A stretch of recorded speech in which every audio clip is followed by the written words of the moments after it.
Bonjour à tous et bienvenue sur Darumacha DIY. Dans la vidéo précédente, nous avions posé le parquet dans le couloir du premier étage. On avait également remis à niveau le sol du bureau de manière plutôt artistique et y avions également posé le parquet. Dans cette vidéo, on va continuer les travaux du bureau. Et plus exactement, on va préparer le terrain afin de pouvoir y appliquer le stuc. Avant toute chose, on va terminer ce mur. Action qui n'était pas possible de faire plus tôt, car nous devions d'abord poser le parquet et également poser les plaques-au-plâtre au plafond.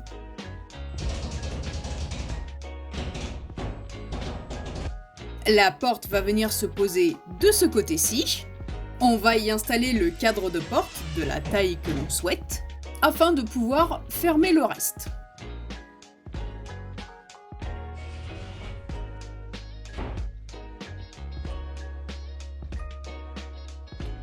Très bien, bon, cette partie est terminée. Maintenant, on va pouvoir passer à l'isolation. On avait utilisé exactement la même isolation et qui sépare le salon à une chambre au rez-de-chaussée. Cette isolation permet d'atténuer la résonance du bruit en seulement quelques coups d'agrafe pour la fixer.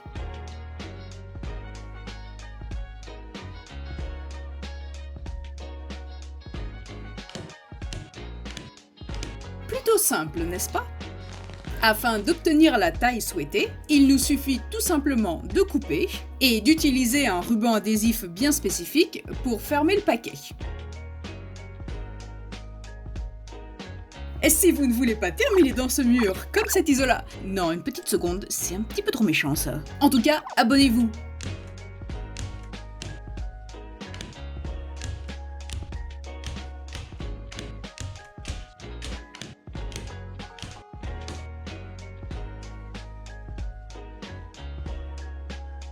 Voilà une belle étape de terminée.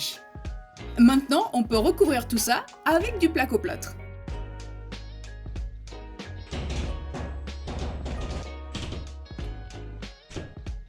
Waouh, ça doit vraiment pas être facile de faire ça tout seul, hein? Je me demande comment tu vas le maintenir. Ah, on dirait que t'as trouvé la solution. Quand je pense que j'allais proposer mon aide. Bon, bah je vois que tu t'en sors bien tout seul, hein? Beau boulot, tu peux être fier de toi.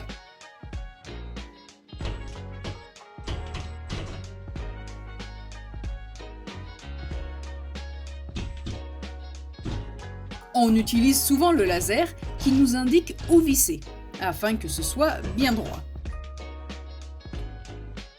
Bon écoute, je sais que t'aimes bien faire du stretching, mais est-ce que tu penses que c'est vraiment le moment, là, tout de suite?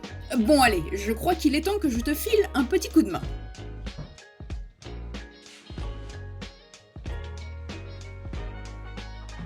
Et oui, parfois, des erreurs de calcul, ça arrive. Juste ici, dans ce coin. Bon, en soi, c'est pas forcément un gros problème, c'est facilement réparable. C'est pas comme la fois où j'ai pété la fenêtre et... Est-ce que je voulais raconter cette histoire? Non, on verra peut-être plus tard. Le moment où l'on termine de poser les plaques-au-plâtre, c'est le moment qui indique qu'on s'approche de la fin. Avant de pouvoir poser l'enduit, on va appliquer ce ruban en fibre de verre entre chaque plaque.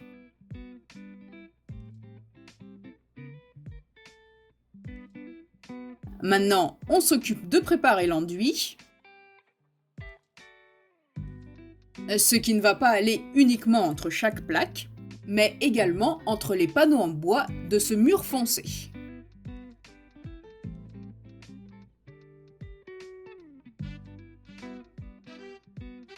Ah, je vois que tu es de retour du magasin de bricolage. Tu vérifies mon superbe travail? Bah, je t'en prie, vas-y, fais-toi plaisir. Hein? Quoi? Qu'est-ce qu'il y a? Ah oui, on a failli oublier ceci. Lorsque l'on avait acheté la maison, le panneau sur ce mur s'était à moitié détaché. Après vérification, on n'a pas remarqué un quelconque problème. Donc on a tout simplement retiré les vieux clous qui empêchaient le panneau de se maintenir correctement au mur. Vilain clou, vilain. Maintenant, il semblerait que l'on peut aisément fermer ce panneau. Il ne reste plus qu'à y ajouter une petite pointe de colle et quelques vis, et puis ce sera bon.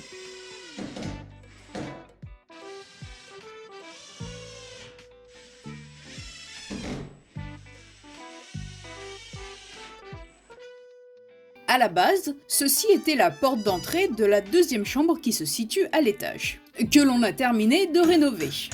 On avait condamné cette porte d'entrée pour en faire une nouvelle de l'autre côté du couloir. On doit également terminer ce mur en y ajoutant des barres en bois supplémentaires, afin de doubler la structure déjà présente.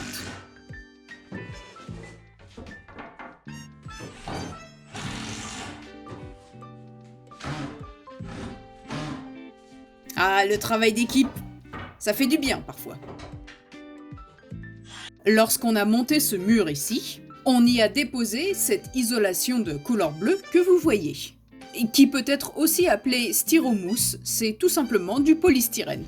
C'est apparemment bien à utiliser en cas d'humidité ou de moisissure, mais on a décidé de le changer. On va le mettre de côté et l'utiliser pour un autre endroit. Du coup, on va la remplacer par cette même isolation que l'on a utilisée pour le mur du couloir. Sachant qu'il nous en reste pas mal, il faut bien l'utiliser. Et enfin, on va terminer tout ça en recouvrant par le placoplâtre. Cette pièce commence vraiment à prendre forme. Et ça fait plaisir. Bien, maintenant, un petit coup d'enduit, encore. Là, j'étais en train d'écouter de l'électro-swing. Parfait. Une toute dernière chose. La toute dernière chose à faire avant de pouvoir terminer les préparatifs de cette pièce. Ici, le placoplâtre n'est pas le problème. Si vous nous suivez depuis un moment déjà, alors vous savez que ces panneaux en bois foncé sont le problème. Car généralement, après l'application du stuc, les murs ont tendance à devenir jaunes. C'est pour cela que l'on va venir y appliquer un fixateur, produit que l'on va verser dans une bouteille d'eau vide. Oui, je crois que ça devrait le faire. On ne voulait pas spécialement acheter un bac en plastique prévu à cet effet. Sachant que l'on avait plein de bouteilles en plastique, alors autant les utiliser. Maintenant, je vais écouter certains de mes youtubeurs. Ah, ça fait du bien d'entendre parler français. Et puis, y a plus qu'à, hein.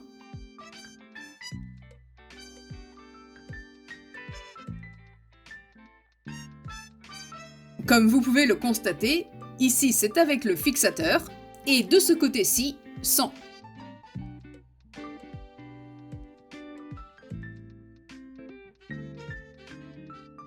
S'il reste un petit peu d'extra, eh bien on verse le tout dans la bouteille. Maintenant, tous les préparatifs sont enfin terminés. Et je crois qu'on en a fini pour aujourd'hui. Dans le prochain épisode, les plaintes sont posées, le stuc est appliqué, on attache la serrure, encore et toujours les finitions. Enfin bon, vous en saurez plus la semaine prochaine. En attendant, prenez soin de vous.